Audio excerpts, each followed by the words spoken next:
Cari colleghi, Ladies and gentlemen, guests, welcome. This is the fourth conference that the FDD has organized here in the European Parliament on the Euro Moment of Truth.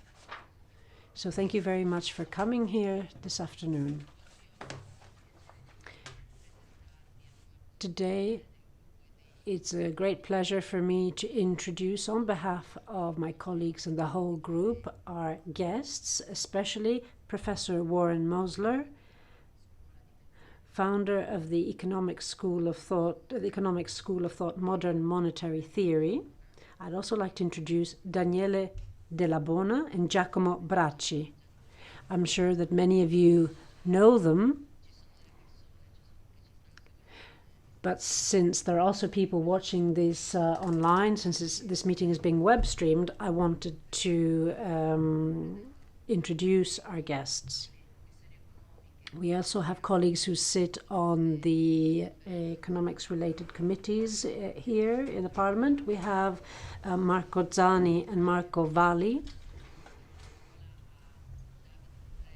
And I would now like to give the floor to David Borrelli, who is the co-chair of the EFDD group, representing also the Five Star Movement delegation, for his words of introduction. Thank you very much, Laura. Laura, ladies and gentlemen, as co-chair of the EFDD, I would like to welcome you here on my own behalf and on behalf of the whole group. Thank you very much for coming this afternoon. Unfortunately, I'd like to apologize beforehand because this is a very difficult day. I'm going to have to leave the meeting room in half an hour, but of course this is being web streamed and my colleagues are watching this, and I'll be meeting you soon. I welcome you at a very particularly difficult moment in time.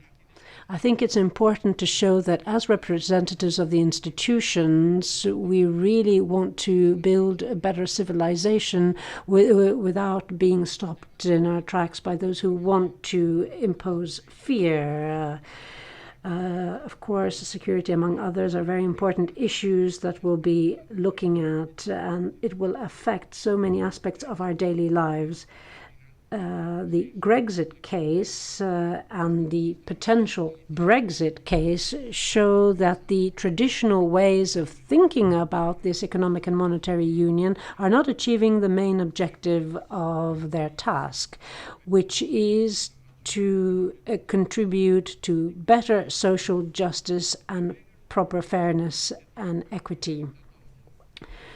Mrs. Agea has taken this initiative, and these kind of initiatives give us opportunities to think about new and innovative ways forward, to think outside the box. And we're going to hear from very important guests today. I'd like to thank Professor Warren Mosler, Daniele Della Bona, and Giacomo Bracci for coming here and for their contributions. And thank you to all for being here.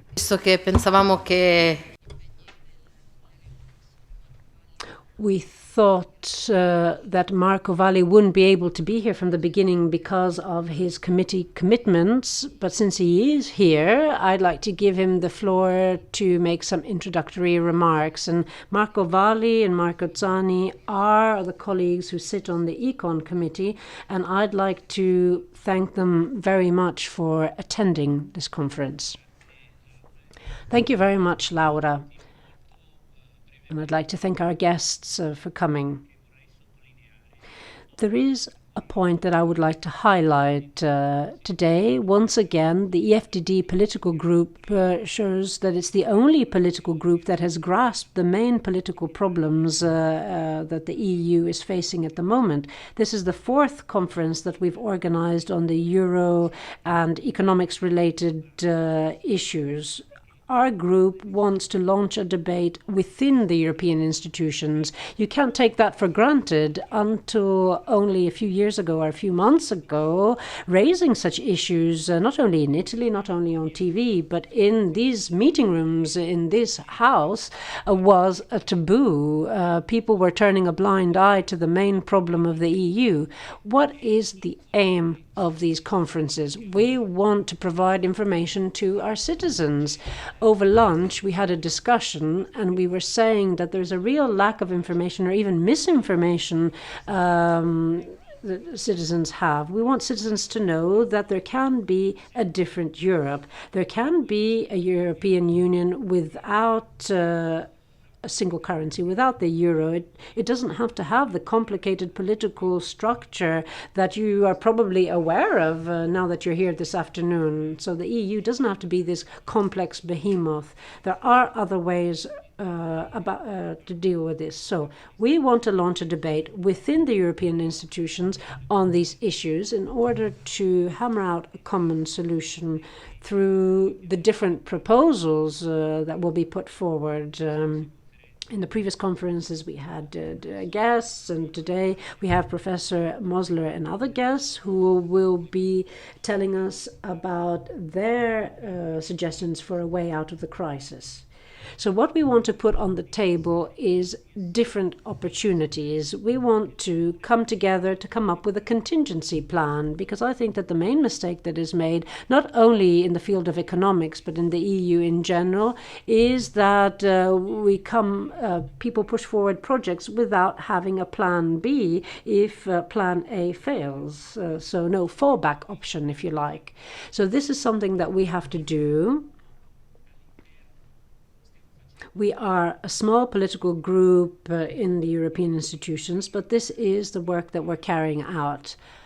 I must say that I feel that there are slight changes. I've noticed that there are single politicians or a few MEPs here and there that didn't really grasp the problems, but thanks, among other things, to the work that we're doing, and the contributions of those that have more experience than us, because what we're saying here isn't something that we've come up with. We're talking about decades of academic theory and academic and modern economic theories that back this up. So I've noticed that there are single individuals that are changing their minds, and therefore we can perhaps change people's mindset when it comes to the euro, the single currency, and other related issues.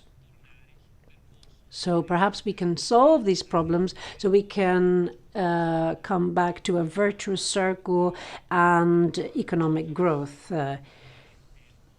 Italy has lost this for some time now, and Europe maybe for a shorter period, but is in a similar situation.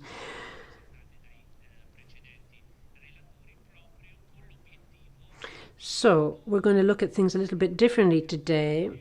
We are politicians, we are not technical experts, and we want to hear about the different solutions that are out there, and we want the member states and political parties to engage in a debate. We want to say that we've been facing these problems for so many years now. There have been pilot projects that have clearly shown that there are flops. So why don't we sit around the table and thrash it out and see how we can come up with solutions? I think that this is a little bit trickier. We're, of course, at the mercy of events that are beyond our control as well. And we might find ourselves that the die is cast, and we might find that we're dealing with the consequences rather than the causes. All the governments in the Eurozone, for or against the euro, need to have a plan B. Look at what happened last summer in Greece. I think it clearly shows that if you don't have a plan B, then you are at the mercy of some, excuse the expression, criminals who are walking around here and who are in political circles. This isn't just important for those of us who are critics of the EU, the Eurozone, and the euro, but this is significant for everyone. If a project is a flop, or if it ends up failing, then you need to have a plan B up your sleeve. Otherwise, what you're risking is total disaster, which is what we're experiencing on a daily basis. I read in the press today that this is the paradox of the European Union. The European Commission says that there is flexibility for military spending when it comes to the Stability and Growth Pact, but not on structural reforms that are destroying the welfare state in so many countries. Or rather, there's flexibility there as well, but there's no flexibility when it comes to tackling unemployment and the imbalances in our societies. I think that this clearly illustrates the reasoning of these individuals. I'm going to give the floor to Marco, and I'd like to thank him in advance, and I think it will be extremely interesting to hear from our three guest speakers. Rapidamente perché molti. So just very briefly, because Mark has already mentioned most of the main concepts we're going to be talking about today. I'll leave the floor to Mr. Moser because it's interesting to hear. He's the main speaker at this conference. So it's really our political program, our economic national program is based on this idea of having a strong welfare system that operates against poverty, and also an economic program which is a little bit different what is currently being pushed forward by the various lobbies, because what we have is a non-democratic monetary union at the moment, and it ends up giving up monetary sovereignty. And it isn't in fact free for the people themselves to make decisions that can be carried through. We see that happening in Greece, we see it happening in Portugal, and we see increasingly the exactly same approach that is being taken by a number of governments, where, in Portugal they end up giving the majority to someone who's trying to maintain this philosophy that we have at the moment. And it's against the will of the people. So we are trying to bring back in the very centre of attention and interest the right of self-determination of our citizens. And that's the basis of our entire economic programme. And it's important to have external academics, also people outside of the Eurozone, to bring us their point of view, because we can also see that otherwise the impact is going to be negative, not just in terms of the Eurozone, but also in terms of other economic zones across the world. So we're not ready to undergo another crisis like the one we just did. We don't want to see the money going back to the central banks, which ends up being money that ends up going into the pockets of the financial system. So what we've done today is bring together a number of well-known, very reputed economists who are going to be giving us their point of view, and I'm going to leave the floor immediately to the first of them, who's going to give a little bit of point of view of how he sees the situation. And I think it's going to be very interesting for very many people also in Italy and in Europe. So I'm going to leave the floor to the professor for his first speech. Thank you very much. So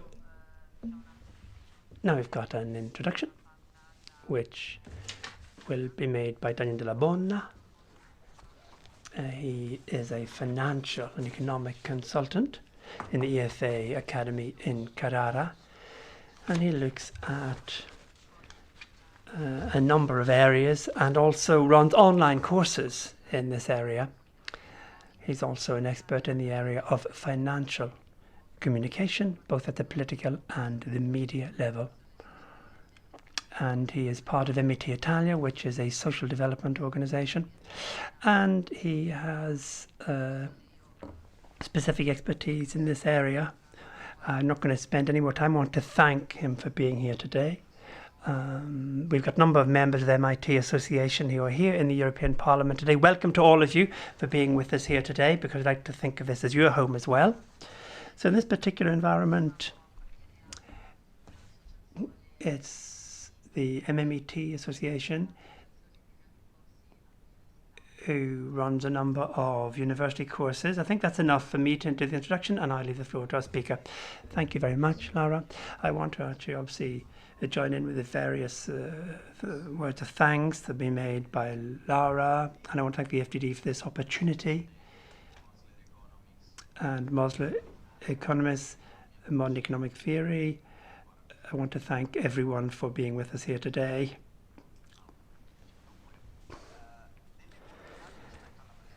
So when we think about the presentation, we actually thought of it as a kind of single red line, and I would take the first 10 minutes just to give a little bit of context about what is the actual problem that we're dealing with today, and now to then focus in a little bit better on specific issues.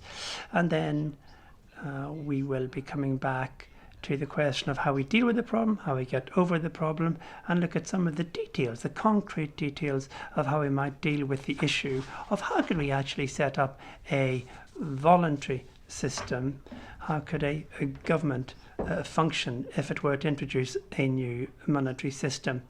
Yep, we've got lack of debt, lack of saving as our title. And let's look at the first slide we've got here.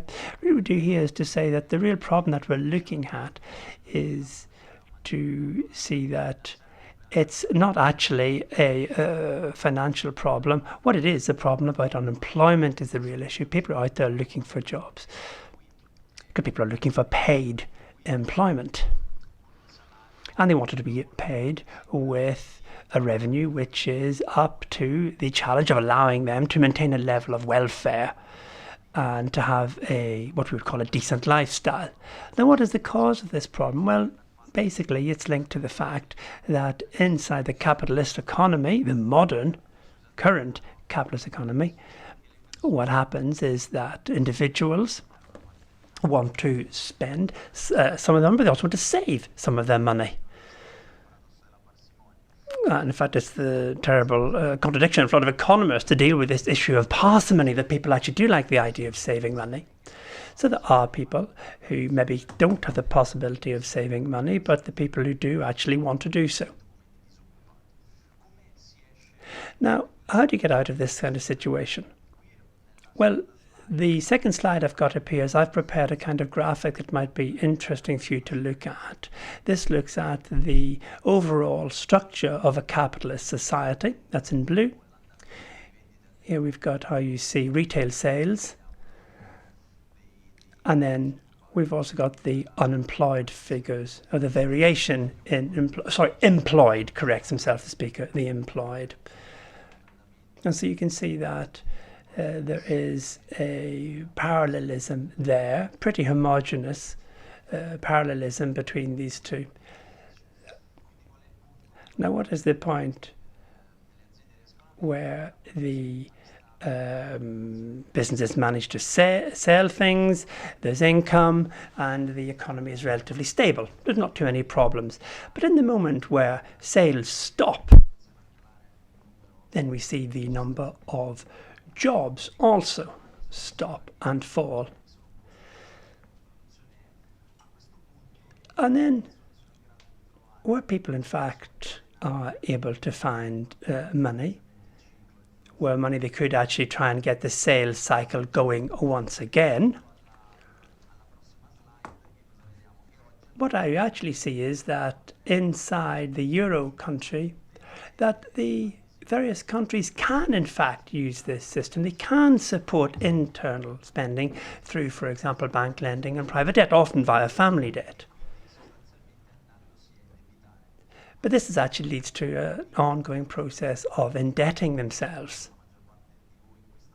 I think the majority of people in this room know that we're now talking about it. Some 3% is what we're constrained to by the European treaties, by the Maastricht treaties inside the Pact of the Stability Pact. But if we look external to the country, we look at the rest of the world, then you see that there are people are exporting, and money starts leaving, obviously, the countries. Now, this is a pretty classic linear economic context that we can see. And this basically is looking at what the possible sources of finances that we might be able to look at inside a country. But if we now go to the next slide, you can see that this slide represents the growth of credit inside the Eurozone. So this is the non-financial zone. These are family businesses across the Eurozone up to 2014. You see things pretty clear that up to beginning of 2008, when the you start to see the first reverberations inside the Eurozone, the financial crisis that was coming from the United States. We can see what the impact is. We see that the credit begins to go up in a pretty straight line. And my colleague is going to explain a little bit later how, in fact, there was or was not a proper distribution of the credit that came out, where the money went to and where it was or was not shared out equitably. Now you can see that this is again inside the euro area. What is the link between all of the public expenditure, which is taken on board by the public expenditure, and the red line here, which represents the unemployed? Now what can we see here? We can see that at the moment where in the first phase of the euro, the credits to the private economy were going up on a pretty regular basis. And so sales were going very well, production levels were relatively high, the circle was pretty fluid. There weren't a major trauma at the beginning period of the euro. You could see the impact that it had on employment. There was a sort of parallelism there. But then you can see at the beginning of 2008, you can see this kind of disjunct that starts to occur. Because here we see that the unemployed really go up at this point in time. And this is because people are starting to lose their works. More and more people are losing their works. Government should be spending money in an anti-cyclical fashion. But the tax revenues are going down, obviously. And this is then in the situation where you have businesses closing are not paying tax, that's not coming into public coffers. You see that there's this little minute where the unemployment appears to be stabilizing. But then you can see the impact, starting in 2011, particularly the impact of the austerity policies. The ECB said that perhaps had they had a different approach at the beginning of the process, they might have had a more positive impact. But so what have we got here at the moment? You can see that when the private economy begins to slow down and stop, so the blue line here starts to drop, and from 2010, 2011, there's a new source of finance that would be able to get the economy going again. But there simply are no other sources that were made available at that time. So here we can see the external balance of payments of the Eurozone, people outside the Eurozone. And you can see we're talking about 0, and then it starts getting positive at the beginning of this process. Number 0 here basically means that as regards the rest of the world, the same amount of money comes in as goes out. So you've got a kind of balance here in exports and imports. But here you see if these lines begin to then move apart in different countries, and the red line is the important one because the red line at the top is Germany, for example. And it's because its returns on state bonds about 5% over the GNP levels. And so you can see the impact that that has over time.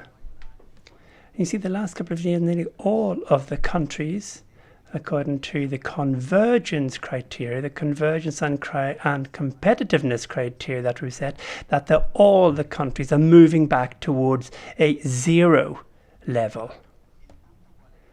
Now what's the point of this? That basically the impact on Germany of the export market, extremely important for the German market,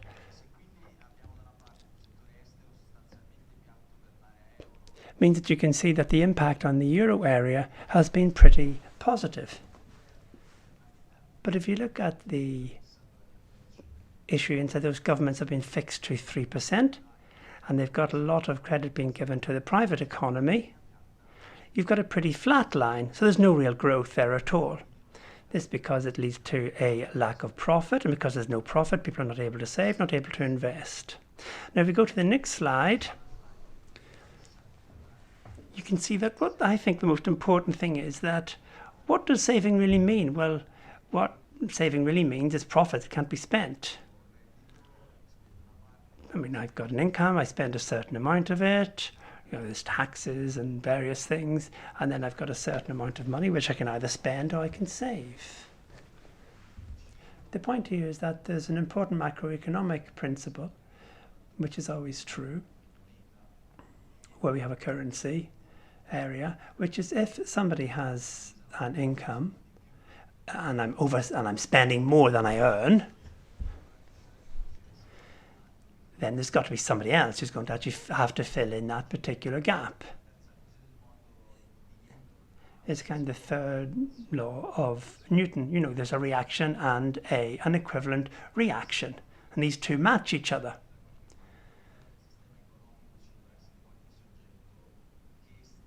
So this is what happens if you find someone that's got a deficit inside a particular closed economy.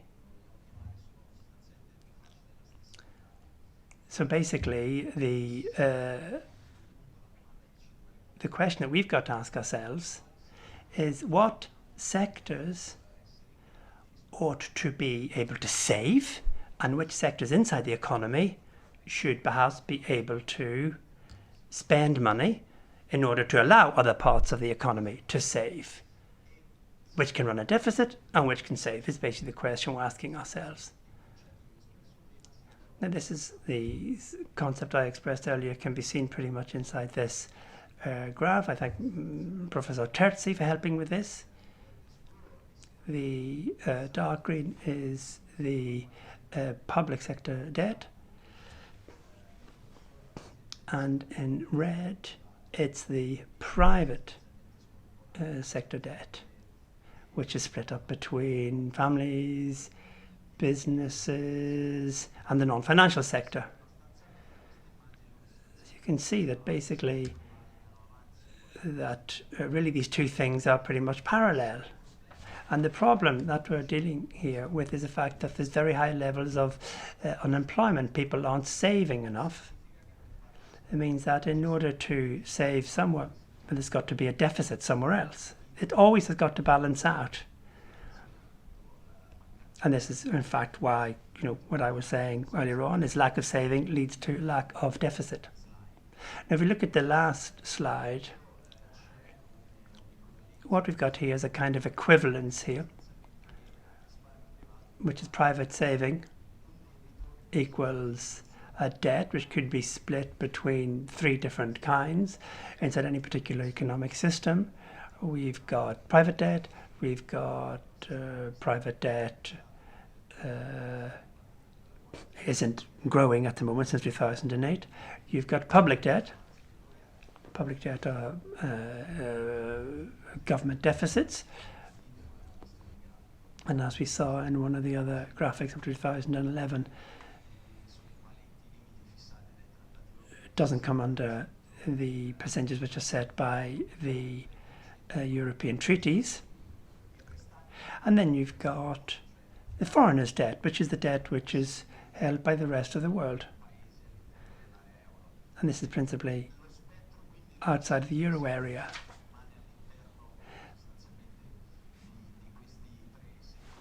Now basically debt remains inside these three sectors.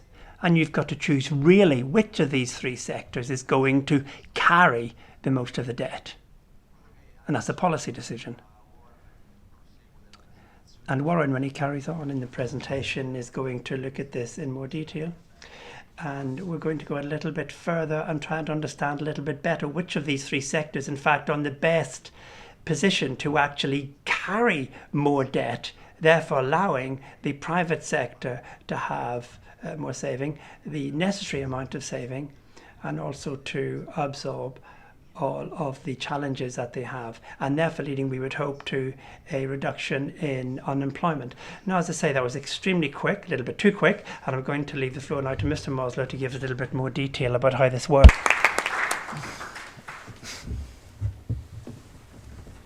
Okay. Now okay, we're back. Thank you, Danielle. Thank you, Laura.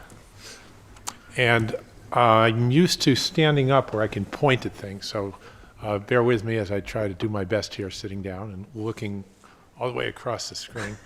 It's not so easy, actually. It's not so easy. And also, I want you to know that, Put down the... oh, okay. Also, I want you to know that I deliberately have to keep this extra simple because I use the same address for the various central bankers around the world. Okay, so I think enough of the first slide. We'll go to the next one.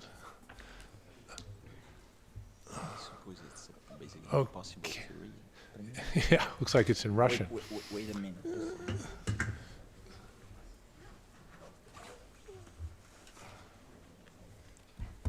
That started in the middle, didn't it?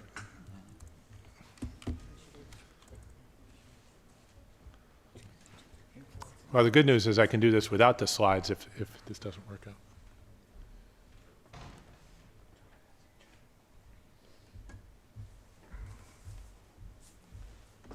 Yeah, yeah.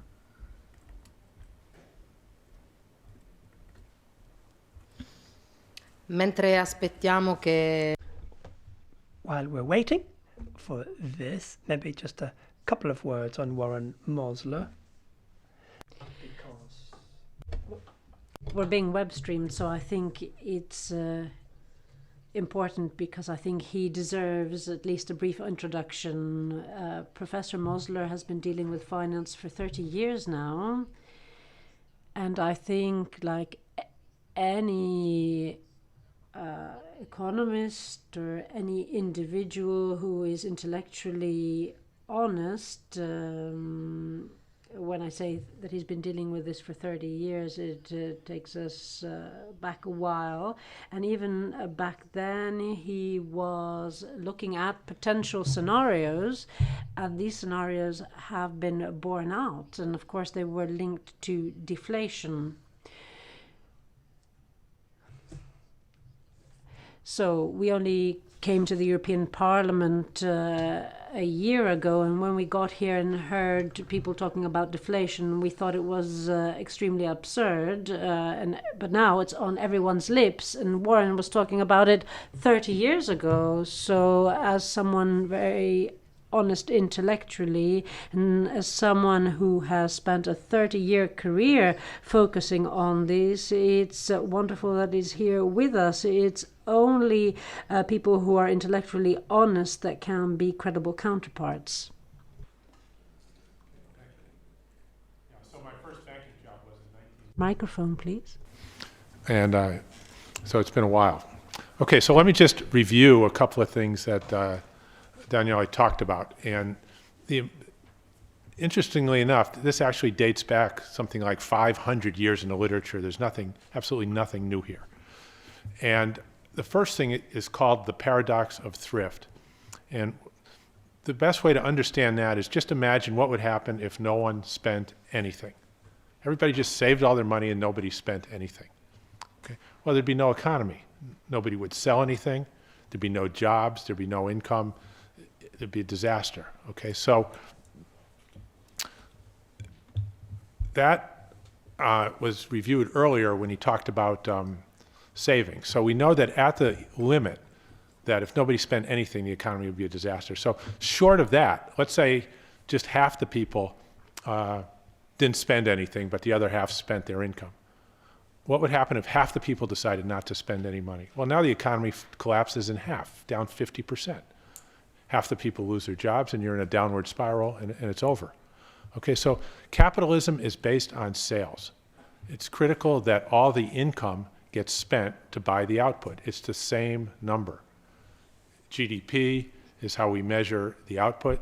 That's everything that got bought. It's also everything that got sold. It's all the money that got spent, and it's all the income that was received. And the important lesson that was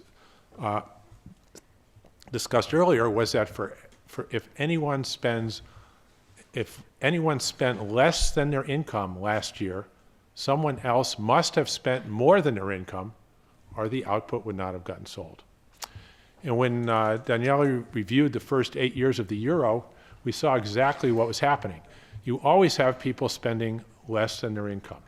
People save, people keep some cash in their pockets, insurance companies build reserves, foreign central banks build reserves, corporations build huge reserves, spend less than their income. You always have situations where the economy spends less, people in the economy spend less than their income. On the other side, you have people spending more than their income. And that's someone who buys a house and takes out a mortgage or buys a car on credit. And as long as the people spending more than their income are making up for the people spending less than their income, the economy does reasonably well.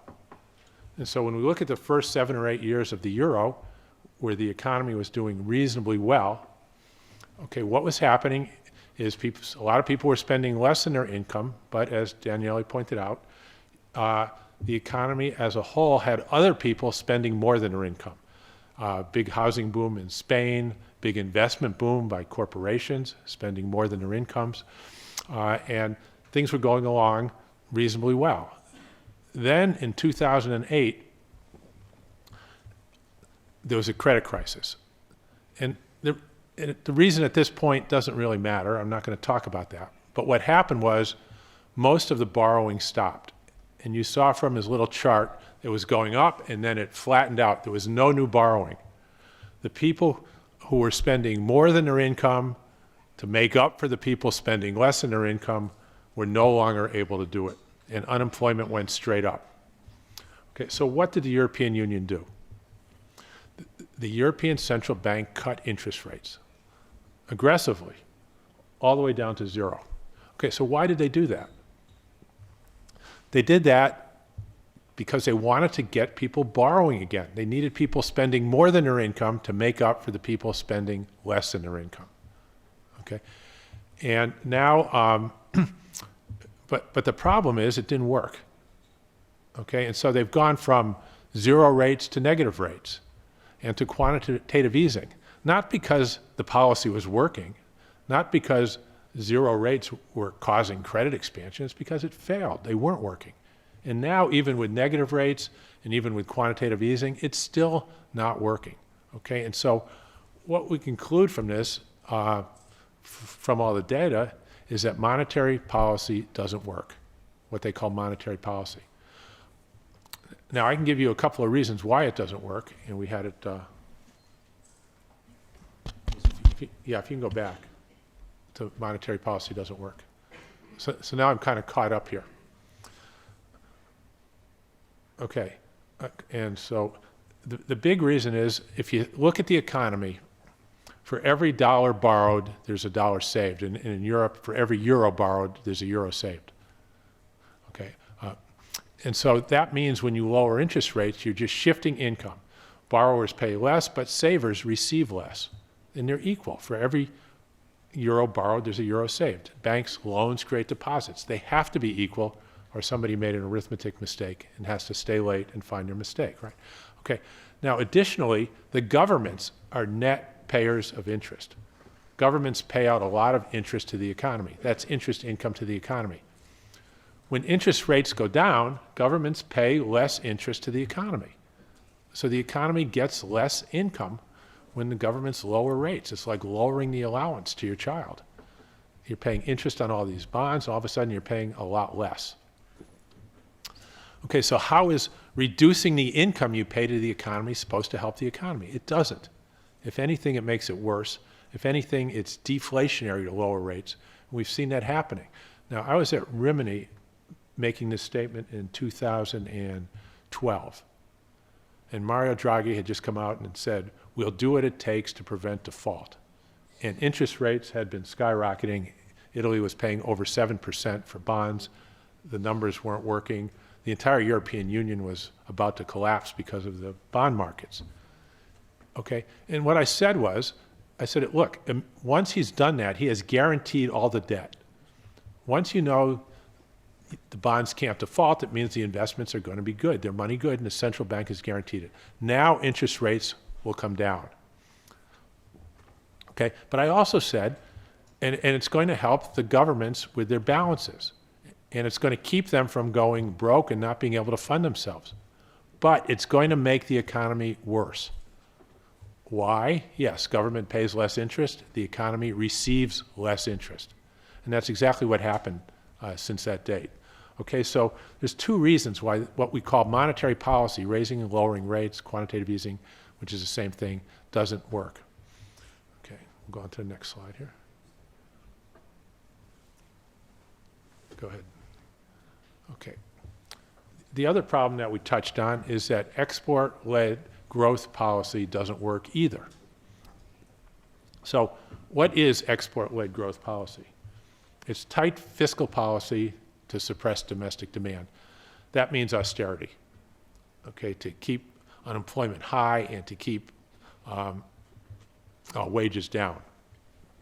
Okay, and there are also structural reforms to cut wage costs. We all know how those work, okay? Okay, now what happens is initially it makes the country more competitive. It makes the Eurozone more competitive. And exports do start to rise. But what happens is when exports rise, it causes the euro to appreciate, to go up in value, not right away. It can take a while, and I'll get to that. But it always happens. And that eliminates all that hard-earned, painfully hard-earned competitiveness. And it's self-defeating. And the euro continues to go up until the exports go away. The net exports go away. And that's happened a couple of times already to the Eurozone. And we'll go on to the next slide here. Okay. Okay, so what the big exporters do, and what Germany used to do before it was in the European Union, was they would sell their own currency to keep it from appreciating. So Germany used to go out and sell marks and buy dollars. Germany would go out and sell marks and even buy lira to keep the mark from appreciating, to keep themselves competitive, to keep their wages down, and to keep domestic demand down. Okay, and the great exporters today, like China, Japan, Korea, they all sell their currency and buy dollars, buy euro, to keep their currencies down. The European Union can't do that. It doesn't fit with the ideology. If they were to start selling euro and buying dollars, they would give the appearance that they're building dollar reserves to have the dollar reserves backing the euro. And they don't want the dollar to be the reserve currency. They want the euro to be the reserve currency. Why is a different story. It makes no sense, but that's what they want. And so you're not a reserve currency if you have dollars backing your currency. Okay, if you want to, and so to go out and sell euros, and buy dollars and build dollar reserves would give the appearance that the dollar is backing the euro, and so they won't do it. And so twice in the past, and now we're in the process again, the euro at some point here will appreciate, and the export-led growth policy, which in any case doesn't add a lot. Okay, it adds a little bit, but you can see even with record European Union exports right now, net exports, unemployment's still very high. Not quite as high as it would have been, but it certainly doesn't solve the problem. And then there's one additional problem, of course. Everybody can't export. Okay, somebody has to import. If you export, you're exporting to somebody else who's importing. So it all adds up to zero. And so when there's a big competition for everybody to export, it's just what they call a race to the bottom, where everybody loses. And let me add one more thing here. Okay, exports are supposed to be a good thing somehow. But if you think about it, in economic terms, exports are costs. They're real costs. That's a cost. And imports are the benefits. And let me explain that. So imagine if any country, like Germany, exported, if exports are good, what if you exported everything? What if you exported everything you produced, you exported? Okay, what happens to your country? You don't import anything. You just have 100% exports, no imports. Okay, everybody dies. There's no food, there's no clothes. You don't have anything. Okay, and so obviously exports are costs. Your real wealth is your total pile of stuff. And your real wealth is increased by everything you can produce domestically adds to your pile, plus everything the rest of the world sends you, your imports, add to your pile. And the exports are things that you send out to everybody else that subtracts from your pile of stuff. Okay? This used to be called real terms of trade in the old days when economics was taught. And it's 100% valid. There's no dispute when you talk to any economist about that. Okay? The reason exports are beneficial in the European Union is only because of this enormous squeeze on the currency that's been put on for other reasons. Fundamentally, they are still a large cost, and imports are the benefit. Okay, and here's the balance of trade. And you can see the last couple of times that it tried to go up, the euro, I don't have the other chart here, but the euro appreciated and it came back down. This time it's gone up and the euro has not yet appreciated. In fact, the euro's gone down. Now, why has it gone down so far, to date? Okay, the reason is because the European Central Bank, and Mario Draghi in particular, has frightened portfolio managers into selling their euro holdings. And you've seen central bank holdings of euros drop from 28% of reserves to under 20%. You've seen all kinds of fund managers go underweight. In the United States, they just took a survey, and the largest position out there was managers who have portfolios eliminating their euro assets, which they need for the euro liabilities, by the way, and switching to dollars or some other currency. How did he scare them? He threatened to do negative interest rates. He threatened to do quantitative easing. They all went to colleges and universities that told them, this is hyperinflationary, this is going to destroy the currency, get out. And so they did. And it's still happening as he does that. Now, it's happening less and less, but it's still happening. Fundamentally, however, we know that when you lower rates, you're paying less interest to the economy. That makes euros much harder to get. The government's not giving them away. Okay? And when you go to negative rates, that's nothing more than a tax. Okay? If you start off with 100 euros and the rate is negative 1%, you wind up with 99. The government's just taken euros away from you. That's not inflationary. That's deflationary. Quantitative easing, the European Central Bank buys all these bonds. Well, who gets the interest on those bonds? The European Central Bank gets the interest. And who sold the bonds and no longer gets the interest? Somebody in the economy. Okay, so it reduces interest earned by the economy and increases the interest goes to the central bank. It makes the economy worse. And so we've seen the economy not respond to these policies, but in the short term, and short term can be a year or two, it has frightened central bankers and other portfolio managers into selling their euro positions. And which has driven the euro down, which has made the trade surplus even larger, which has reduced the available euro by that much more, creating what I think is the biggest short squeeze in the history of the world.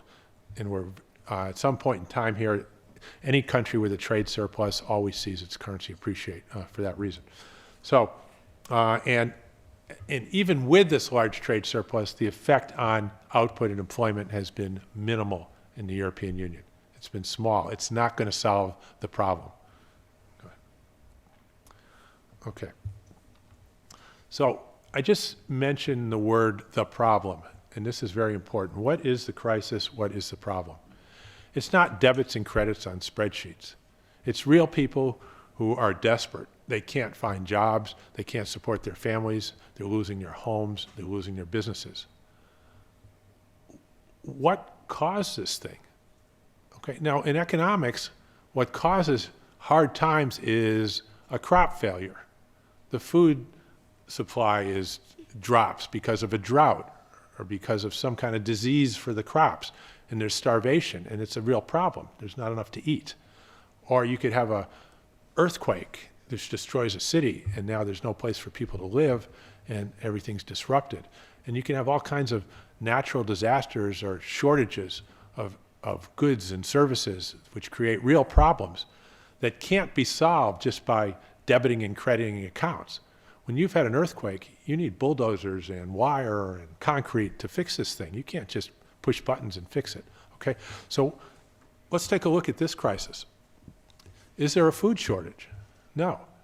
The United States produces 8,000 calories a day per person and exports food. It takes less than 1% of the population to produce more food than people can eat. Is there a housing shortage? No, there's a housing surplus. Spain is loaded with houses. You can't sell them, right? This is not an economic problem. Is there a shortage of clothing? Is there a shortage of anything? No, there's a glut of every raw material we have. There's a glut of steel. There's a glut of oil. This is not supposed to be a problem in economics. Economics, the problems are supposed to be shortages, not surpluses, okay? Well, what is in short supply? The only thing that's in short supply is the money to buy all this stuff. And what is the money? Well, it's a creation of the government. It's created when they credit an account at a bank. It's just data entry. So we've created a crisis for humanity because there's a shortage of people pushing buttons to make entries into accounts. Okay, this is complete madness. This has never happened before in the history of the world. Okay, and this is what we're in the midst of. And this is, as bad as that sounds, the good news is it's that easy to fix. I could not get here and tell you that I can fix this problem if there was a food shortage. Where am I going to get the food? I couldn't fix it if there was a housing shortage. I can't go out and build your houses, okay? But what I'm going to tell you is fiscal policy does work. And it will end this crisis in about 20 minutes, if that, right? Because what does fiscal policy mean? It means you're either going to reduce taxes or increase public spending. Okay, reducing taxes is means you stop taking money out of people's accounts. Okay, and they have more money to spend. Spending goes up, sales go up, jobs go up, you have a real economy again, GDP goes up. What does increased public spending mean? It means you credit somebody's account, you change the number higher. And now you have hired people to increase the public services, they have money to spend, output goes up, employment's up, sales are up, jobs go up, it's over, okay?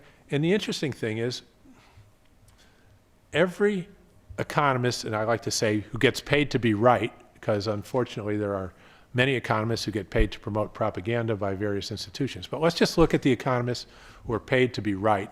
They make their living by having correct forecasts, okay?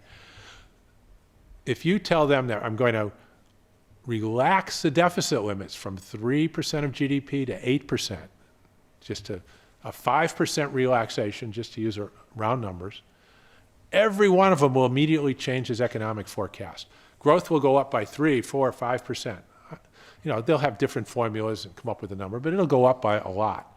They'll all reduce their unemployment numbers by 3, 4, 5%. We'll go from 11 to 10 to 9 to 8. And it'll be, you know, a prosperous and successful European Union. And there'll be parties in the street. Okay, so we'll go on to the next one here. Okay, so why don't they do this? They all think monetary policy will work. It's just going to take some more time. It's only been 7 years. We just need more time. Interest rates are to zero, negative. They just need to be more negative. Okay, in Japan, after 20 years of zero rates and more quantitative easing than anybody could imagine, okay, they have the highest debt in the world and the most bonds, and the central banks bought them all. Okay, there aren't any left. After 20 years, what do they say? It's just going to take a little more time. Janet Yellen was asked after 6 or 7 years, you know, what's going on with monetary policy. She said, it's just going to take a little more time. This is the beginning of the year. We forecast we'll be back to 3% growth by the end of the year. Well, they're at 1.5 or 2 now. Okay, it doesn't work. Okay, but they believe it's just going to take more time. Now, the other question is, well, how is the market going to fund all this debt? If we allow everybody to increase their debt from 3 to 8, how is it going to get funded? Well, I already gave you the answer. As soon as Mario Draghi said, we'll do what it takes to prevent default, that's a central bank guarantee. That brings interest rates down immediately to the policy rates, minus a risk that he might change his mind. So right now, France falls under that umbrella. The ECB will do what it takes to make sure France doesn't default, okay? But if France decides to step out of that umbrella and say, look, we're going to violate the conditionality imposed by the central bank. The central bank says, we'll do what it takes to prevent default, provided you comply with the rules and you keep your deficits at 3% and you work to get your public debt down to 60%. then, we'll make sure we'll prevent default. Now, as soon as Greece was questioning that and looking to not be in compliance with this conditionality, what happened? Okay, all of a sudden their bond yields went up and they couldn't fund themselves. That could happen to France. If France says, look, we have to fight a war now, we've got to increase our deficit, and the ECB says, well, okay, now you've stepped outside, now we're not going to do what it takes to prevent default, you will see their bond yields go up and they'll be in the same position as Greece. Okay, and so what we know is that with the central bank guarantee, there is no issue funding any level of expense. Okay, it becomes inapplicable. And the best way to understand that for yourself is, let's say you walked into your nearby bank and you decided you wanted to borrow 30 million euro unsecured. It would probably take you a while to talk the banker into doing that, right? Okay, but if you came in with a letter of guarantee from Mario Draghi, you'd walk out with that 30 million immediately. Okay, that's all it takes. Everybody knows that the central bank is money good for whatever they say. Now, why is that? How does the central bank spend? They simply credit an account on their own books. They change the number higher. A few years ago, they had a 500 billion euro day where the central bank provided $500 billion to the banking system for liquidity. Where did the money come from? Did I say dollars? I've been up all night. 500 billion euro to the central bank. Where did that euro come from? Okay, they just credited the accounts of those banks. They didn't borrow it from China. Okay, they don't tax anybody. Where do they get the 500 billion? They just changed the numbers up. Now, I learned this a long time ago. It was 1980. I was working in Chicago, and my back office person called me and said the Federal Reserve made a mistake today. Instead of giving us $30,000, they gave us $300 million.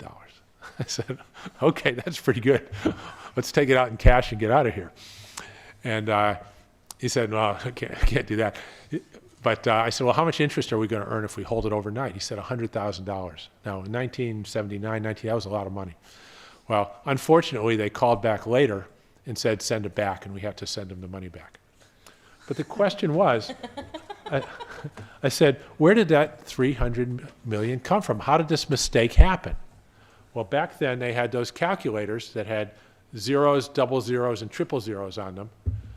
And the person at the Fed had accidentally hit the triple zero instead of the zero.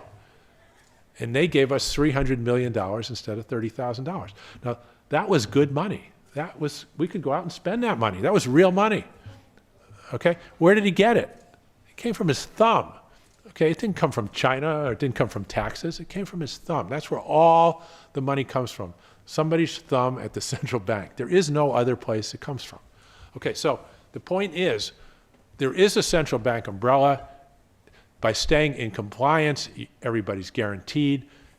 The central bank recognizes that the limits are going to go up from 3 to 8. There'll be no funding issue whatsoever. Rates will stay at the policy rate, which is negative right now, and that's it. The markets have nothing to say about it. And, okay, so we'll move on here. And, yeah, so the point is, what's needed is the deficit limit needs to be used as a policy tool for the economy. Just like now, the central bank uses interest rates as a policy tool. It might raise them when it thinks it's necessary. It might lower them when it thinks it's necessary. All we have to do is use the deficit limit in the same way as a policy tool, like the thermostat on the wall in the room. If it gets too cold, you warm it up. If it gets too hot, you cool it down. You might make a mistake. You might overshoot. You go the other way. But you have a policy tool. Right now, the economy's stone cold dead. It's time to warm up the room. It's time to adjust that policy tool and let all the countries go from 3% to 8% to restore output and employment. And again, why is it so simple? Because it's not a real economic problem. There's no shortage of everything. There's a surplus. It's just a question of using what we already have. It's not getting something for nothing. Imagine the economy is like a runner, and he's an Olympic runner, and he's trained and he's fast, but suddenly the central bank puts a plastic bag over his head. Okay, now he can't breathe, and now he can't run, okay? So what we're saying is take the plastic bag off his head and let the guy run. Now, is that adding a stimulus? No. It's removing a drag. He's already there. He's already trained. He's already a runner. He's just been suffocating. Okay, the economy's there. All the resources are there. The people are there. It's just being suffocated. We're not adding stimulus and getting something for nothing. We're removing a terrible drag that's been put on this economy. Okay, there's a big difference there. We're not saying you get something for nothing at all. What we're saying is if you put people to work, they produce output. That's getting something for real work. Okay. Okay, so just for a quick review, what's happened is the private sector borrowing to spend is insufficient to offset savings desires. Okay, that means you've got people spending less than their incomes. You don't have the other people spending more than their incomes anymore. We had it up until 2008. It stopped. It isn't there. That's the reality. Okay. In monetary policy, lowering rates, quantitative easing, does not restore that borrowing. How do we know? Well, number one, we can look at the last 7 years, and we can look at the last 20 years in Japan, so we know it, from that point of view it doesn't work. And then we can look at the numbers and say, well, you know, if you look at the debits and credits, all it does is reduce the income to the economy. How is that supposed to work anyway? So we can look at it from both sides. Okay. Okay, exports can never be sufficient on a sustained basis. And we had two reasons for that. Even when they're going well, it's not enough, and it tends to be self-defeating because it causes currency appreciation sooner or later. Okay? And we know the 3% deficit and 60% debt limits are insufficient. Okay?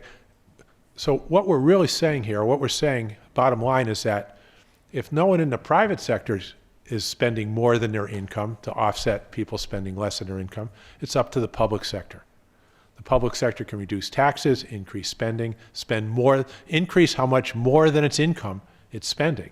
Let it spend that much more than its income to offset the people who are spending less than their income for as long as that's needed.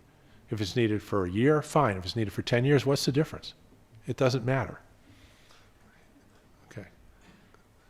Okay, so this is the same chart. You can see that the expansion ended when private sector credit ended. Go ahead. You can see that unemployment went up as soon as the private sector stopped. Credit ended and people couldn't spend more than their income to make up for people spending less than their income.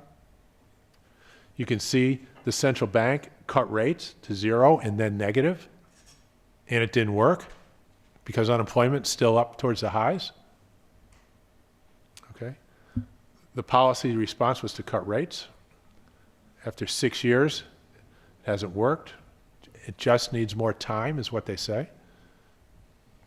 Okay. Same thing with the Fed, same thing with the Bank of Japan. After 20 years, we just need a little more time. Okay. Now, this is a very important chart, and this points out something that Daniele said before. And I'll say it another way first, and then I'll show you in the chart. And that is, what is the public debt? What are BTPs? What are OATs? What are boons? They are nothing more than bank accounts in the central bank system. How do you buy one of these?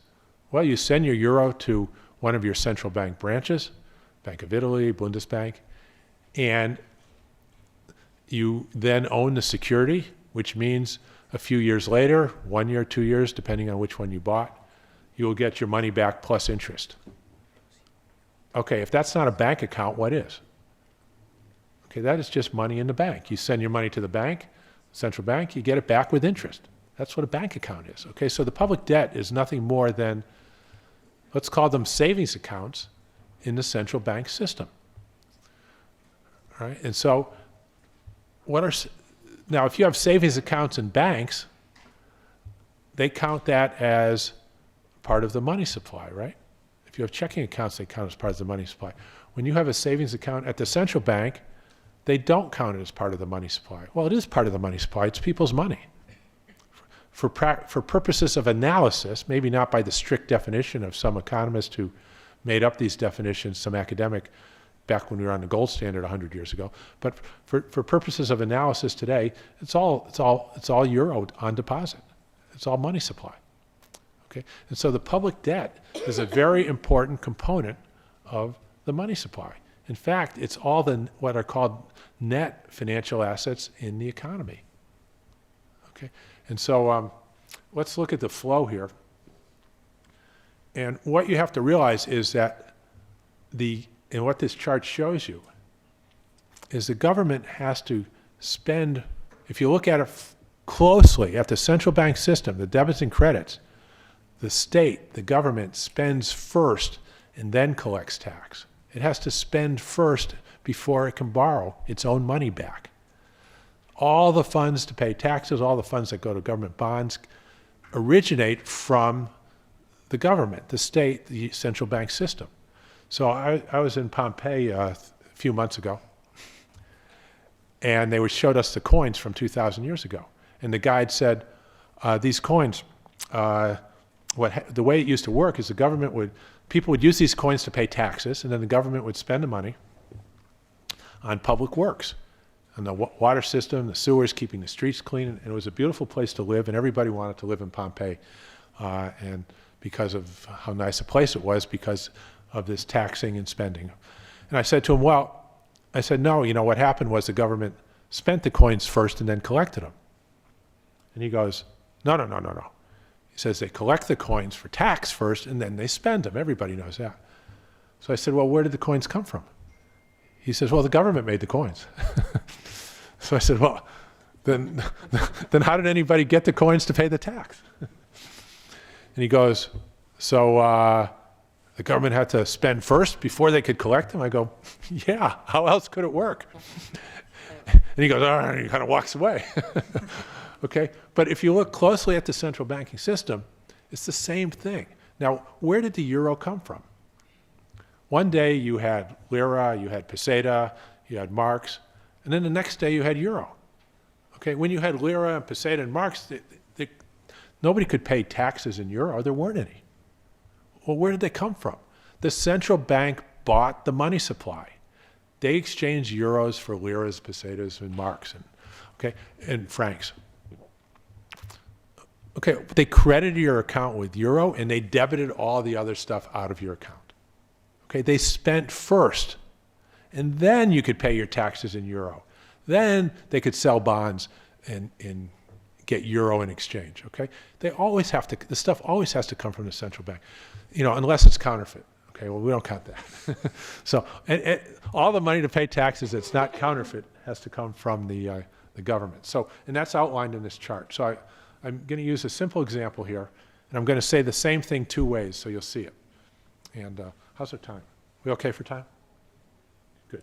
Okay, so the economy is all of us, and the first thing that the state does. Just a little faster. Okay, got to go a little faster here. The first thing the state does is levy a tax. Now, why does it do that? Well, it wants to provision itself. It wants to hire people.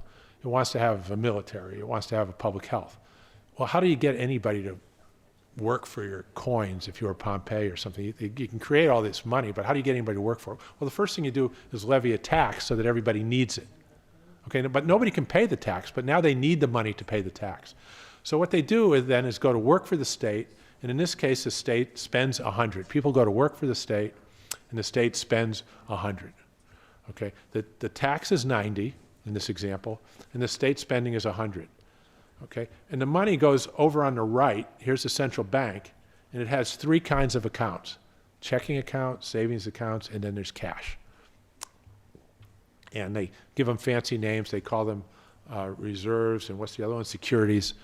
Okay, and the last one's cash. And so they spend 100, collect 90 in tax. Okay, and the other 10, and when they spend 100, it goes into reserve accounts at the central bank. It goes into your checking account. You get paid. It goes into your account of your bank, which has an account at the central bank. Okay, 90 of it goes to pay the tax. That leaves 10 in the central bank. That's your savings. It starts off in your cash account, reserves. If you buy securities, it moves to a securities account, a savings account. It's still in the central bank. If you get actual cash, it's a central bank note. Okay? So the state is running a deficit. It's spending 100. 10 is paid in taxes, and the other 10 is saved. Okay? If you notice that the state's deficit, from the state's point of view, it spends 100 and only collects 90, so it has a deficit of 10. From the people's point of view, they earn 100, they pay 90 in tax, so they have a savings of 10. Okay? That 10 is the same number. The people's savings is the public debt. It is the money in the central bank in securities accounts. The debt is the savings, it is the money supply. I like to say that the public debt is the accounting record of the savings in the economy. Now, what that means is the 3% deficit limit is a 3% savings limit, because the savings can only grow by the amount the debt grows, because it's the same thing. And so what they've done in the European Union is limited the ability to save, which goes back to what Daniele said, and they're punishing the countries that are good savers. The countries that had the highest needs to save are the ones that get hurt because they can't do it. Okay? And the ones with the lowest needs to save do better than the others. Well, that's completely opposite of European Union ideology. Savings is supposed to be a virtue. You're not supposed to be punished for being a good saver. But they're looking at the wrong thing. They're looking at the government's accounts, which is only the record of the private sector. They should be looking at the private sector accounts. Okay. And here we have, said another way, public debt limits are the economy's savings limits. The treaty limits the growth of global euro savings to 3%. Okay, what sense does that make? Why would you impose a policy to limit people's savings when it doesn't make any sense at all? It's only because they're looking through the wrong end of the telescope at the accounting. Okay, and the unemployment rate is the evidence that this is not enough to accommodate the savings desires. Okay, the nations with the highest public debts have the highest savings desires, and before the euro, they had the highest savings. That's why they had the highest debt. Italy's debt was as high as it was because that was the savings. Greece's debt was as high as it was because that was their savings. Okay, Germany's debt was low because their savings were low, and everybody knows that those are who the high savers were and who the low savers were. And it's the exact same number as the public debt, but they never put the two together. Okay, so we've already gone through this. And we've gone through the recap. They lowered rates, guaranteed the national debt, engaged in quantitative easing. It did not work to restore the lost spending. Okay? And export policy doesn't work, we know that. And fiscal policy has been going the wrong way with austerity. So you've got all three working against prosperity. So what's the answer? Do you have another one? 5 minutes. Got it. Got the next one? Next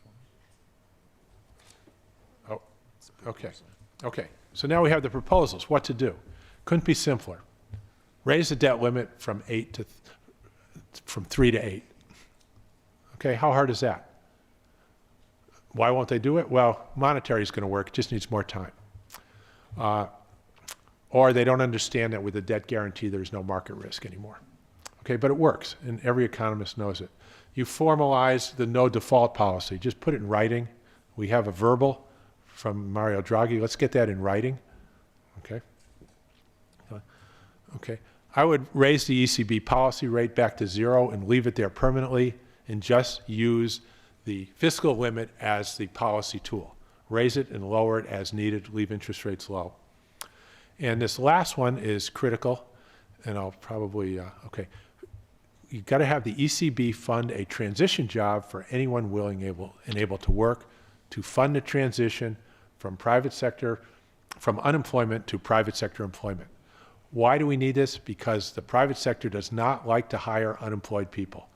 And when you raise the deficit limits, and the economy expands, business is going to want to hire tens of millions of people. It doesn't want to hire unemployed people. It's too risky. They haven't worked in a long time. They might be on drugs. They might get in fights. They might not be clean. You just don't know what it's going to be like, okay? But if somebody's already working, they got a little bit of a track record, they have a supervisor, they get hired.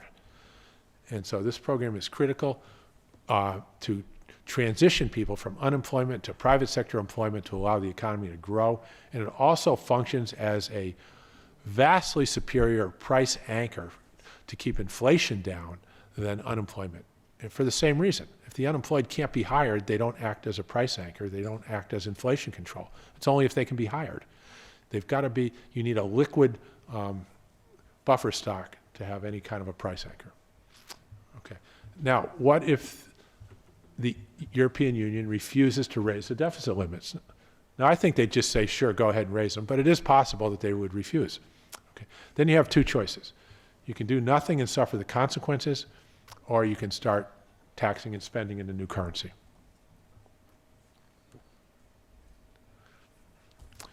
Okay, so how do you do that? It's simple. You just say, okay, from now on, and you don't leave the euro or anything like that. You just say, all right, all taxes that were payable in euro are now going to be payable in peseta or lira.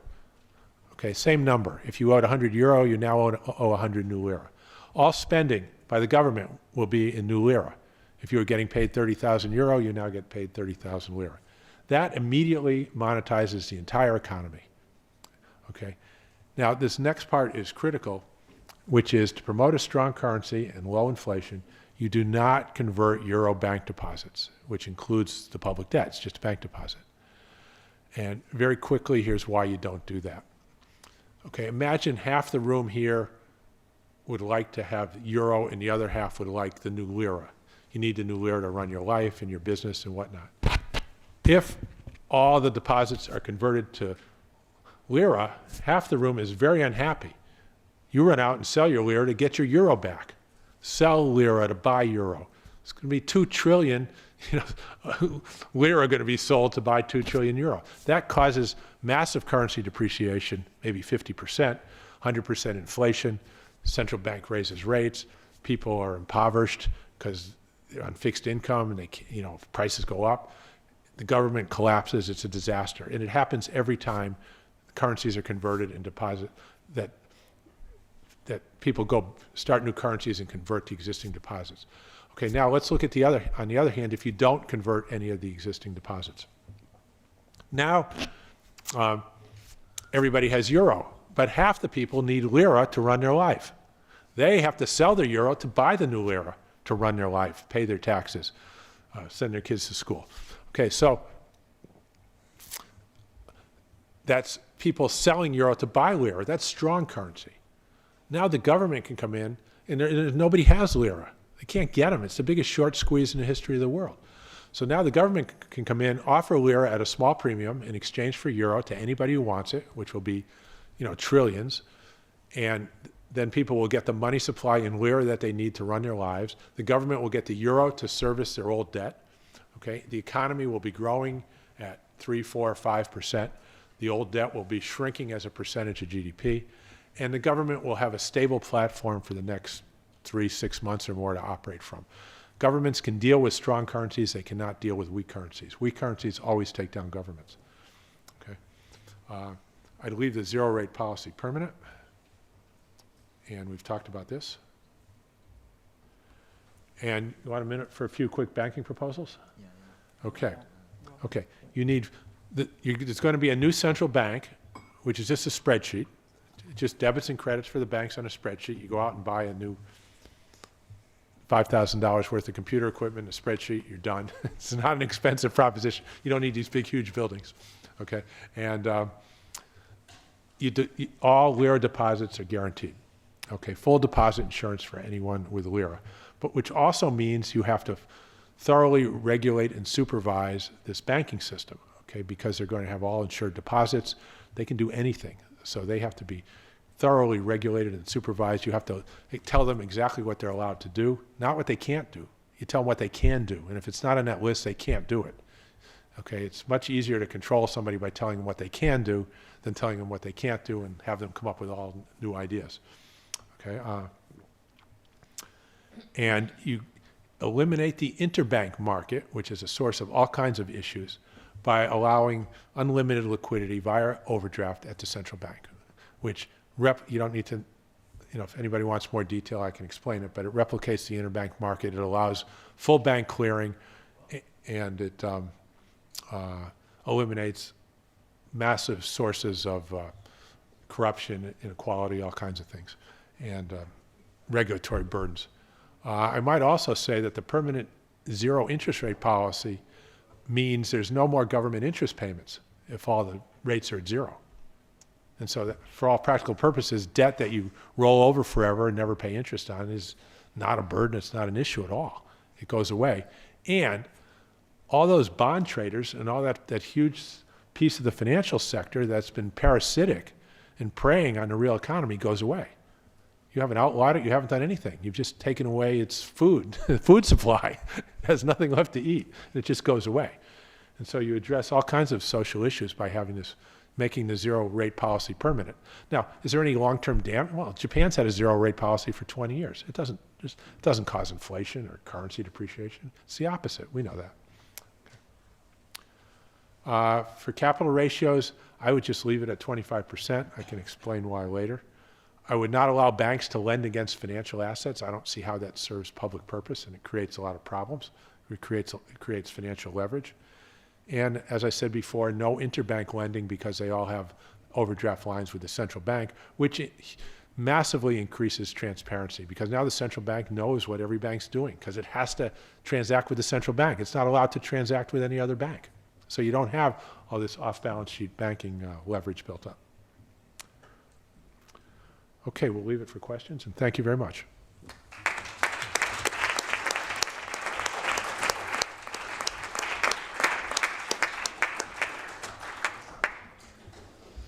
Grazie. Thank you very much, Professor.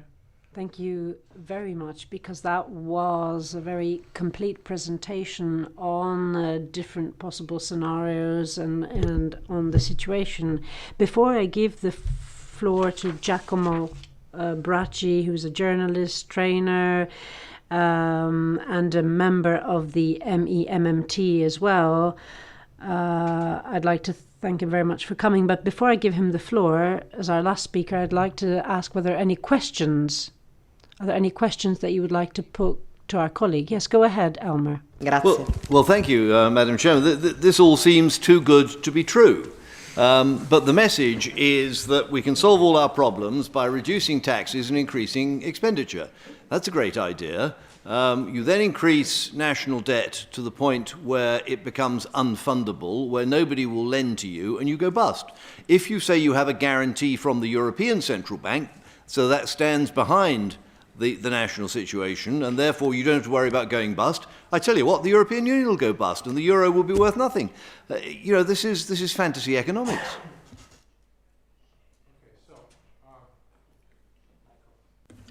Yeah. Okay, so don't forget, this is a policy tool. I'm not saying go from a 3% deficit to a 1,000,000% deficit. I'm saying go from 3 to 8 right now because the excess capacity in this economy is far more than 5%. Okay, you could probably go to 10. 5 right now because of where we are is conservative. And then you watch what happens. If the economy starts to heat up, you can cool it down. You can go from 8 back to 7 to 5 to 3. You have a new policy tool that actually works to expand and contract things rather than this interest rate thing, which doesn't work.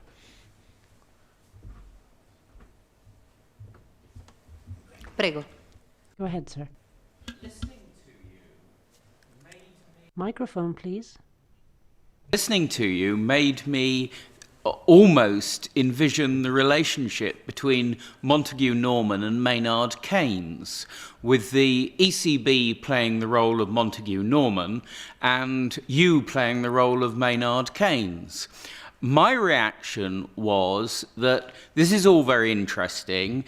Certainly what you say about Japan resonates with me because I know it to be valid, and certainly some of what you said resonated with the role of the Bank of England in the 18th and 19th centuries, because the whole point about the role of the Bank of England, which is overlooked, is none of the principal was ever repaid. It was a rolling, growing debt with the interest used to fund the growth of the British economy. Growing savings in the economy, Yeah. which supports the equity. But my question is that,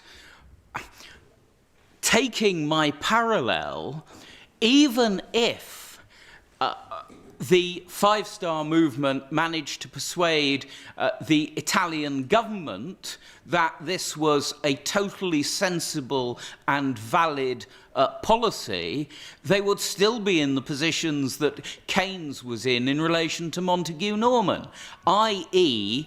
the constrictions of the euro run by Germany would mean that the Germans would hold up their hand and simply say, "Nein, you are not doing this. We don't like it. It conflicts with everything that we and the euro and the German-run euro stand for." So isn't the underlying problem a political problem to do with the authoritarian nature of the European project? And isn't what you are really calling for the unravelling of that authoritarianism, which allows the escape from German monetary control?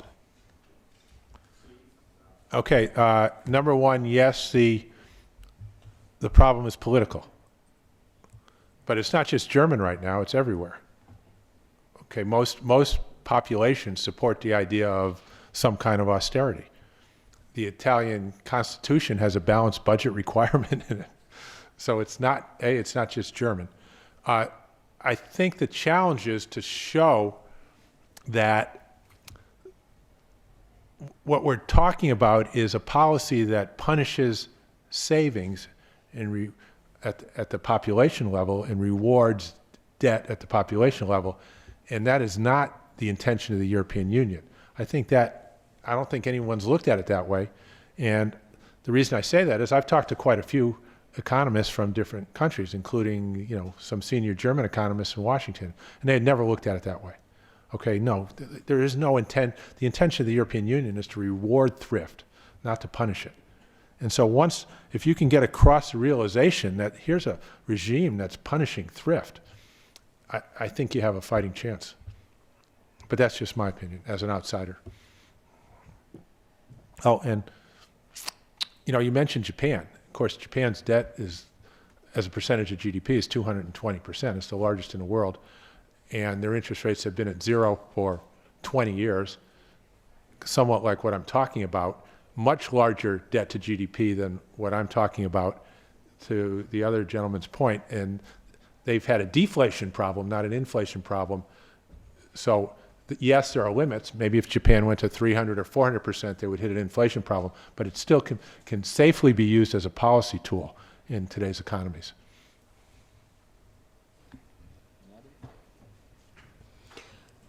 Allora, se non ci sono...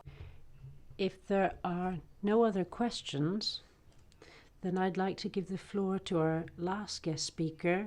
That's Giacomo Bracci.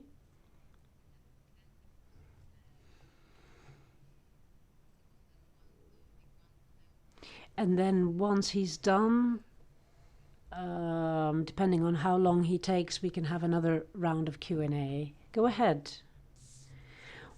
Well, since we don't have that much time, I'll cut to the chase. Thank you very much for being here this afternoon and for organizing this event. I'd like to focus on some of the points that Warren Mosler mentioned. There are economic advantages inherent to the Mosler plan, and there are political advantages as well, both within the countries that were to apply such a plan, but there would also be international advantages as well, and business advantages, of course. I'd like to list some of them. First of all, there wouldn't be a redenomination of deposits in the current accounts of citizens. And this would be the case in order to avoid what's second on the list, and would be brought about by an immediate redenomination.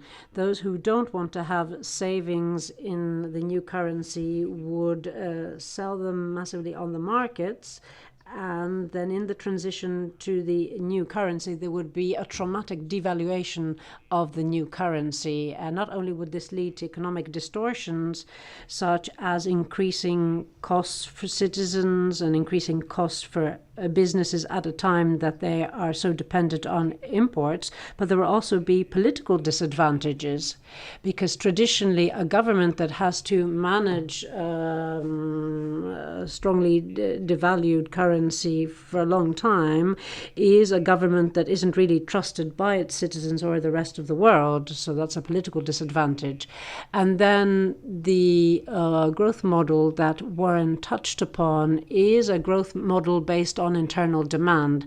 And when I say that the growth model is based on internal demand, I don't mean that that experts would be limited or punished, if you like, but there would be the creation of jobs within the country, and we would try and harness the production-based capacity of the countries. So we're talking about the creation of jobs and others. And then, of course, we're talking about the physical production potential. And then these transition jobs, we like to call this active basic income guarantee. You might all be aware of this basic income, universal income, or citizenship income. Why do we call it an active basic income? Let me explain. We're talking about a set income that would be for a variable quantity of individuals that would be given access to these plans because of an economic crisis, and therefore they would get a job, a transition job that could be perhaps a part-time job, and that would cover areas that aren't covered by private sector activity. So this means you would give the possibility to someone who's unemployed to provide a service in sectors that would be of use to society as a whole. So let's move on to the next graph. An example of the implementation of these programs is Argentina between 2000 and 2006, rather than 2002. In 2002, Argentina decided to no longer be a dollar-based economy, an economy that used the dollar and the peso that was completely pegged to the US dollar. So this is a plan that is quite similar to the Mosler plan. And I say similar because in Argentina, the guaranteed income wasn't given to everyone, but it was guaranteed for each head of the household. It was called the Plan de Jefes, jefe being head of the family or household. So you'll see the huge drop in unemployment in Argentina. It was 21.5% after the crisis in 2001. So you'll see the huge drop there when the plans were implemented.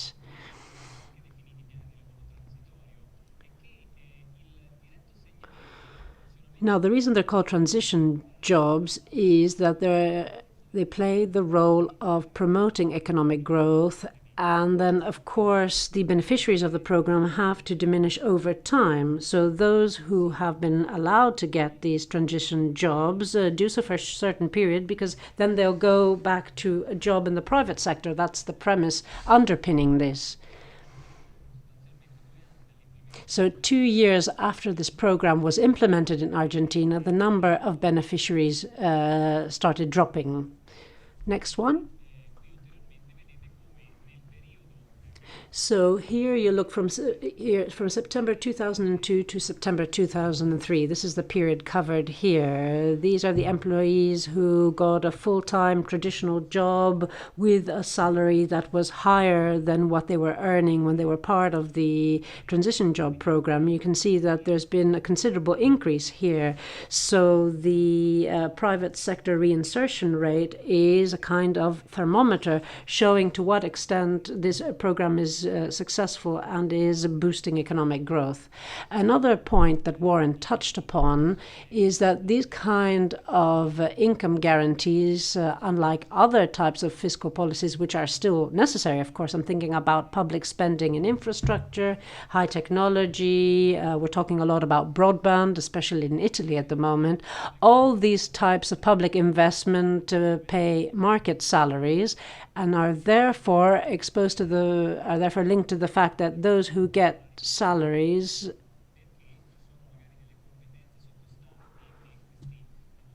will be able to offer better skills. So here, the salary paid by the government is set, it's fixed. So there would be no inflationary pressure. So you look at the price levels between 2002 and 2003. There was a slight increase, but then it dropped as the program was being implemented. This clearly shows that it's not just money that's handed out. Service is rendered, job is done. So money is being given out, but services, skills are being offered. So people are doing a job. It's not just money that's handed out like that. Now, moving from economics to politics, we tried to focus on the most relevant points. First of all, this scheme isn't based on the devaluation of the currency, and therefore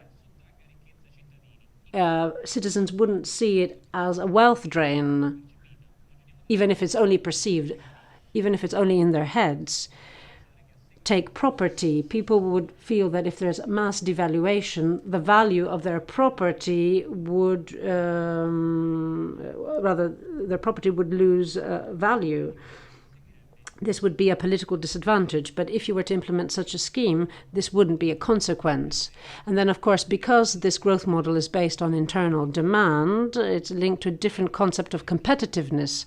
Competitiveness is no longer a variable linked to the low cost of services offered by the country, but it is linked to improving the quantity and quality of employment. If a scheme is more export driven, where you would have more exports than imports, then it's still linked to the competitiveness model that Europe is using in order to continue with austerity. We can skip a few. These graphs are pretty trite, but it's from Eurobarometer. I'm sure you're all aware of this survey, but it does reflect what public opinion feels. It does really put feelers out and see how people feel about this. So take a look at Italians. Italians are very unhappy with the European Union. What is the question that they were answering here? They were asked whether they feel that the voice of their country is being heard in European institutions. So take a look at the Italian bar here in the graph. We're talking about 58% disagreeing with this statement. But let's move on to the next one and see what happens here. But at the same time, they're afraid of leaving. So this was the next question in the survey. They were asked whether Italy's economy would be better off and if they were to leave, and 49% disagreed. So I think that this is what is fueling the fears linked to this? Of course, there are several variables. We're not just talking about economics. The security and migration crisis are also factors that might lead individuals to fear this option. But the fear of redenomination is a common thread running through a lot of Mario Draghi's speeches. And of course, it contributes to increasing people's fears. People don't want to take the leap because they're so scared. I'll be concluding now. And of course, when we talk about talks and negotiations, there's someone we mustn't overlook.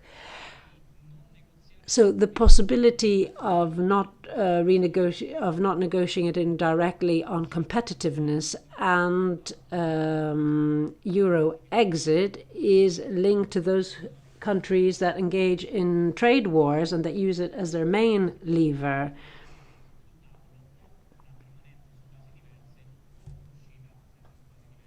So it really does color the whole debate. But I think the best way would be to have several alternatives. The fact that you don't redenominate deposits doesn't mean that you can't do it later on in time if the government feels it's necessary. But if you don't do it in the beginning, then you save yourself all the negative consequences that are often linked to them. I know that it's a leap in the dark to even entertain such, and to even contemplate such an idea, but we say that in the kingdom of the blind, the one-eyed person is king. Interessante anche quest'ultima parte. Now, that was very interesting, this last section, because when Cinque Stelle arrived here in Europe, we concentrated our work on this kind of social support, social mentoring, the idea of a minimum wage for the citizen, which is a kind of social protection that nearly every other country has in Europe and we didn't have in Italy. So we've really worked towards that in Italy. Tiziana Begin, for example, one of our colleagues, who in the Social Affairs Committee has been working in this area, and that's been one of our real areas of interest in the beginning. We need to make a jump in quality, I think, in our policy thinking here. I heard from Warren to begin with when we first met of the possibility of this kind of work process, which would mean that we wouldn't actually be talking about unemployment anymore. We'd be turning unemployment into a kind of useful source of working resource. I think it's a different way of reading this situation around unemployment. I think it's a very concrete way of looking at the issue of unemployment. I think Warren supports this idea is very important and interesting. When he said is that the business isn't actually incentivized to take on board the unemployed because it doesn't have an appropriate guarantee that it's seen as an investment in the future. So I think that if there isn't a real way of leaving the employment market, but there's an alternative to leaving the employment market, would actually contribute to employment and labour mobility. So I think if we change our approach in this kind of social protection, would be very interesting. Because we need to ask our countries to make an effort in terms of labour mobility. This kind of mobility is going to be linked to a kind of support and extension of social protection and support across Europe, because we haven't seen that in the past 30 years. Very few companies have managed to provide long-term job security. And if we're not going to have that kind of security, we have to have some system in place that provides for security inside a process of transition in the labour market. Now, I don't know if anyone in the room has questions. Did you begin? also works in INTA and international trade. And I don't know if you've got any particular points of view in this discussion. Well, thank you. I think most of the work in the committee that I'm doing, it's Laura does most of it, and that's why we meet a great deal and we talk about this kind of issue very often. We also see the same issue coming up in the International Trade Committee, where the trade strategy that is being presented very recently by Commissioner Wellstrom, and I'm going to be the rapporteur for the response to that, is itself oriented towards policies that don't have anything or very little to do with solidarity, in spite of any of the European propaganda we might hear, which is much more towards a kind of excessive neoliberalism. And I would like to thank everyone at the top table for this very interesting range of presentation. Gives us wonderful, interesting information. And we need also to inform our citizens of what the possible impacts are and the opportunities and alternatives are to deal with our work differently. It's very important that we give this kind of information to the outside world to make our work as effective as possible. Sì, ringrazio. I want to thank the speakers for their presentations. They really were very interesting because it's extremely important, let me repeat this once again, to have a kind of counter-information, alternative reading of the dogma which is being imposed at the moment, because I think this dogma is being imposed against democracy, and in fact it's leading to the destruction of revenues and the destruction of our social systems, and is having very negative impact on all of our traditions, in fact, and the internal markets that we have in our own country, into the disintegration of those internal markets. So it's a very important point to hear, because I think people are currently terrified because thoughts are being put in place around the whole idea of savage financial speculation if we were to leave the euro. And I think it's very important to say that, it's the multinationals who ought to be paying their taxes, and that is the banks and the banking system are being protected in countries such as Luxembourg and the Netherlands, and that they are protecting their interests aggressively inside the Eurozone. So I think that what this does is allows us to think that this entire system could in fact be developed and thought about in a different way. The entire system is heavily stamped with neoliberal psychology and thinking, and I think it's good to look at the possibility of alternatives. And, it's the euro that currently takes away economic sovereignty from each of the individual countries. And I think we've got to get back to a system that allows us to have a proper degree of self-determination of our economic systems. And for that, we need to have a plan B, as I said at the beginning. And the Greeks, for example, might say that they don't want to support the memorandum. And nevertheless, in spite of that position, they had to take the only option which was actually left open to them, which was to continue supporting the decisions of the Troika and the memorandum. So that's why I want to thank the speakers here today, because I think what they're doing is putting some alternative ideas on the table, and we need to disseminate these ideas more broadly, so that there are more plan Bs out there, and that these, of course, at some stage need to go forward to be approved or not by democratic consensus. And the idea here, I think, is to say that there are some long-term democratic visions, some democratic plans that we can put forward in the field of the economy, and that if we do so, I think we don't have to accept, for example, the dictatorship of people such as Monti, which were basically imposed on the Italian people.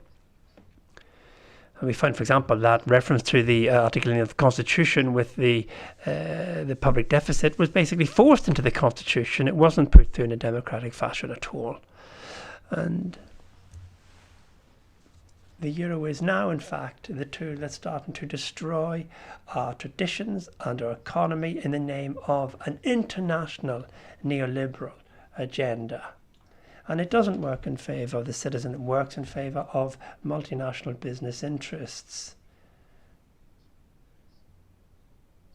And it's very much important that we now look at the whole balance of the economy being redirected towards the interests of the citizen, and not simply economics being run the business in the interest of big business.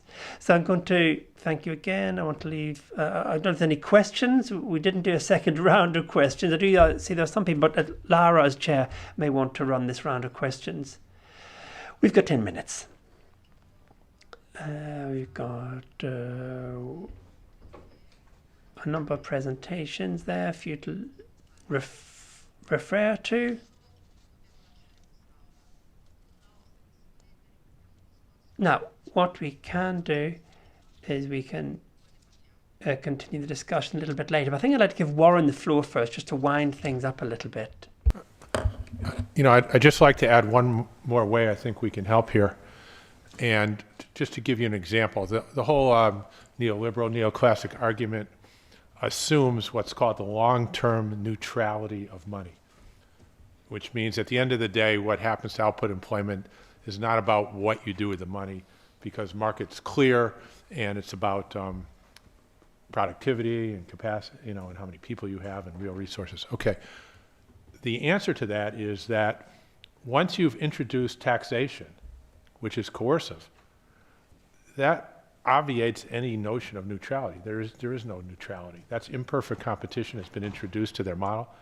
And so their statement has no application in a world that has taxes.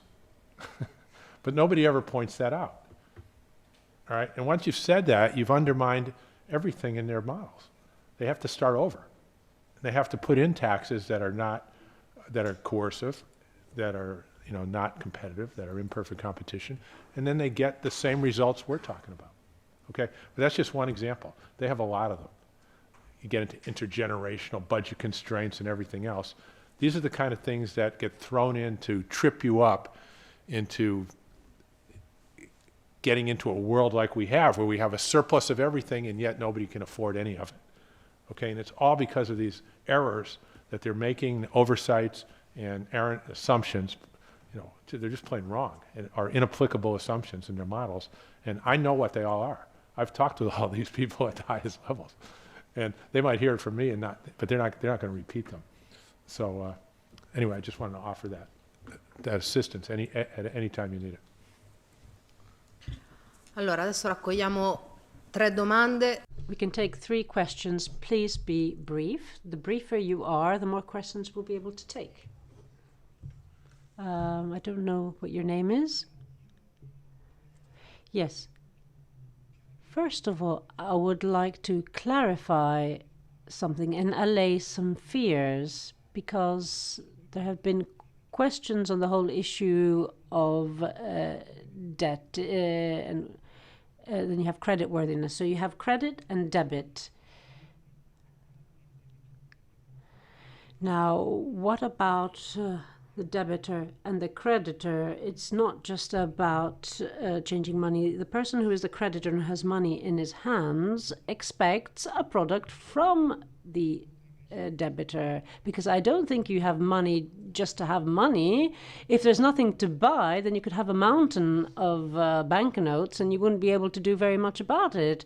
So the debitor has to be able to produce enough in order to pay off his debt. So if we talk about unemployment, we can say that debit can go up as long as there is productivity to match. And if there's unemployment, we just have to increase our productivity. So I'd like to ask Professor Mosler whether I'm wrong and whether my interpretation is correct. Sì, a chi aveva chiesto? Thank you very much. Yes, go ahead. Good afternoon, everyone. Riccardo Domasetti, I'm chairman of the MEMMT Italia Association, And I would like to thank you all for inviting us here to come to Brussels. We feel very enthusiastic about this. We're very happy to be here. I have a question for the representatives of the Five Star Movement. Now, on this whole issue of minimum income, which is one of your battle horses, Mrs. Ajea just said something that I liked. She talked about a qualitative leap.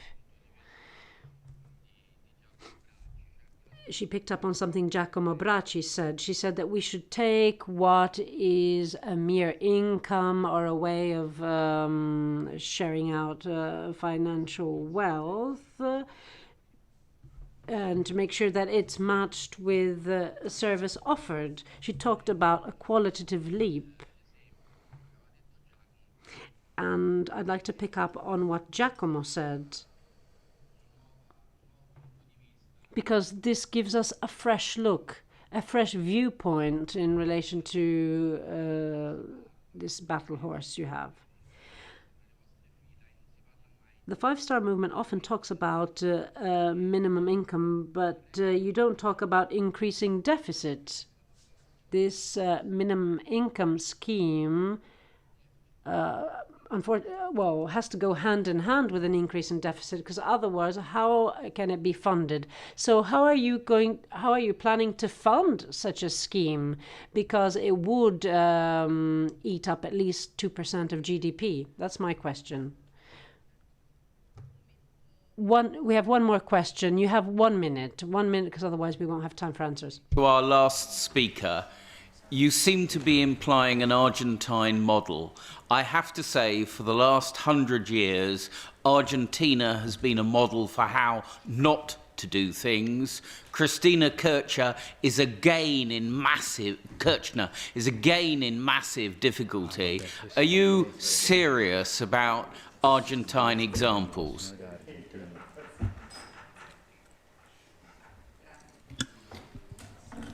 Il senza scaldare. Without this debate becoming too heated, we can continue. Everyone has the right to express their views.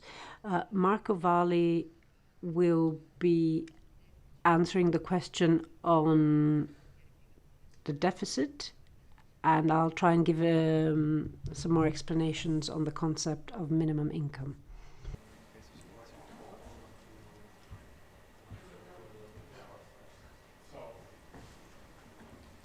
Okay. So what happened in 2001 is a man named Daniel Kozar was at the Labor Ministry, and he was an associate of mine. He had read my paper, Full Employment and Price Stability. He came up to the University of Missouri, Kansas City, studied it. And then in 2001, after they went off the peg with 32 dead in the street, he implemented this program, and it lasted 3 or 4 years before he moved on, and the next people, for political reasons, moved on. So what I'd like to say is that what Giacomo pointed out were the 4 or 5 shining years in the otherwise checkered history of Argentina. Okay. Productivity, always good. Always better to get more out for the same amount of work. Always do everything you can to increase productivity. I completely agree. The currency itself today, when you have a floating exchange rate, is a tax credit. That's all it is a thing to pay taxes. And like any other tax credit, if there's got to be a tax liability for it to have any value. And so let me say that's what sustains the value of the currency, is the tax liability. Tax credits get their value from tax liabilities. And to paraphrase Giacomo, the way I see the European Union is, in the land of the blind, the one-eyed man gets his good eye poked out. And I'll turn it over for your basic income, and then I can do a quick comment on that afterwards. Rapidamente, allora... Thank you very much. bills on minimum income are being dealt with in the Italian Parliament.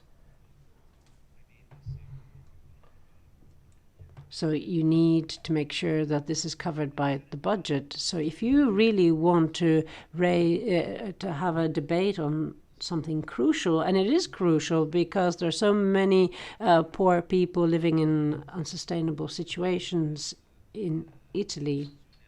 And of course, this is linked to globalization, the euro, which means that our internal economy has crumbled, and there's so many connections. But in any case, if, as an opposition group, we want to put forward a bill, then we need to do this according to certain rules. And yeah, of course, there would have to be a deficit. But I'm willing to do that if I can deal with this crucial problem of poverty, and that will guarantee income to these people who don't have money to make ends meet. Il reddito di cittadinanza. So this minimum income is linked to living in a civilized society, if you like. We're being told it's not a priority. It's not a priority in the EU because everyone has it. You can say that something isn't a priority if you don't have it, but 26 out of 28 countries have similar schemes. Of course, it's not a priority for the EU at the moment because 26 countries do have similar schemes, and out of the 5 worst, there are 2 countries, Italy and Greece, that are the worst off. I need one. And so we did put in the request more than a year ago. It's not just about where you're going to find the money to fund this, because even the state reasoning doesn't make sense.